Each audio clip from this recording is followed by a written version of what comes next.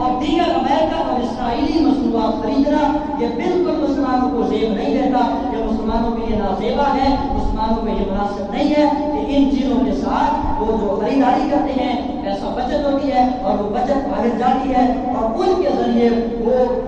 گولیاں خریدتے ہیں، بم خریدتے ہیں اور وہ بم ہمارے بچوں کے اوپر گرائے جاتے ہیں۔ مسلم امت غزہ اور فلسطینی کا جب آپ کوک پی رہے ہیں تو گویا آپ غزہ اور فلسطینی بچوں کا خون پی رہے ہیں۔ جب KFC، میکڈونلڈس اور دیگر جو ان کے ہوٹل ہیں، ریسٹورینٹ ہیں یا فاسٹ فوڈ کے اڈے ہیں ان کے، آپ گویا پیزا نہیں کھا رہے، برگر نہیں کھا رہے، ان بچوں کی بوٹیاں روز رہے ہیں۔ اور پھر کیا بنے گا جب بروز قیامت ان بچوں نے مصطفیٰ کی بارگاہ میں، خدا کی بارگاہ میں، عدالت خداوندی ہے، وہاں تو عدالت لگنی ہے۔ اگر ہمارے گریبان نے آ کر پکڑ لیا، مصر کے اندر، شام کے اندر، لیبیا کے اندر بچیوں نے دیواروں پہ لکھ کر